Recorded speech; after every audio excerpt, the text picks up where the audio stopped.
Hello friends, welcome back to my YouTube channel it's story time. Shiva को देवों का देव कहा जाता है। जिस भी भक्त पर इनका आशीर्वाद होता है वह जीवन की हर मुश्किल से पार पा जाता है। भगवान शिव के कई रूप हैं, जिनमें से एक अर्धनारीश्वर अवतार है। अर्धनारीश्वर अवतार भगवान शिव का वह अवतार है जिसमें उनका आधा भाग नर का है और बाकी का आधा नारी का। इस स्वरूप को भगवान शिव ने अपनी इच्छा से धारण किया था ताकि वह संसार को बता सकें कि सृष्टि के संचालन के लिए नर और नारी दोनों ही महत्वपूर्ण हैं। समाज के विकास में दोनों का ही योगदान है। इस अर्धनारीश्वर अवतार के पीछे भी एक पौराणिक कथा है। एक बार भृंगी नाम के एक ऋषि थे जो भगवान शिव के बहुत बड़े भक्त थे। उनकी भक्ति और भगवान के ऊपर श्रद्धा इस कदर बढ़ चुकी थी कि वे शिव के सिवा किसी और की पूजा नहीं करते थे।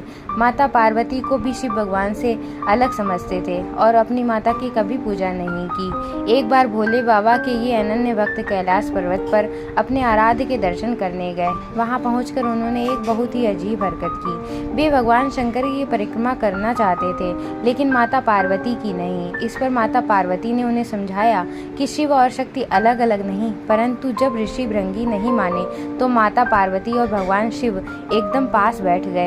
यह देखकर भृंगी ऋषि ने सर्प का रूप लिया और केवल शिव जी की परिक्रमा करने लगे।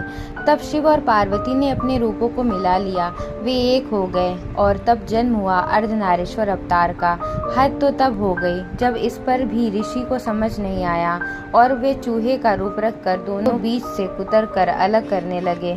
इस पर दोनों को क्रोध आ गया और तब देवी पार्वती ने ऋषि से कहा कि हर मनुष्य के भीतर प्रकृति का भाग होता है जो नारी शक्ति का प्रतीक है। प्रत्येक मनुष्य का शरीर उसकी माता और पिता की देन होता है। जहाँ व्यक्ति हड्डी और मांसपेशियों को पिता से प्राप्त करता है, वहीं रक्त और मांस उसे माता से मिलता है। मैं तुम्हें श्राप देती हूँ कि तुम्हारे शरीर से माँ से मिला हुआ भाग अलग हो जाए। श्राप मिलते ही भृंगी ऋषि असहाय होकर गिर पड़े। जब उन्हें एहसास हुआ कि वे अपनी खड़े होने की शक्ति भी खो चुके हैं, तब उन्होंने माता पार्वती से इस अपराध के लिए क्षमा याचना की। अब क्योंकि माता अपनी संतान का दुख नहीं देख पाती, इसीलिए माता पार्वती का हृदय भी यह देखकर व्यथित हो गया। माता पार्वती ने अपना श्राप वापस लेना चाहा तो ऋषि भृंगी ने स्वयं ही मना कर दिया, क्योंकि अब वो अपराध बोध से ग्रस्त हो चुके थे। ऋषि को चलने में असमर्थ जान शिव पार्वती ने उन्हें तीसरा पैर प्रदान किया। इस तरह हुआ अर्धनारीश्वर रूप का प्राकट्य, ताकि संसार को नर और नारी का महत्व समझाया जा सके। दोस्तों, मेरे चैनल को सब्सक्राइब और बेल आइकन को प्रेस करें। Thank you.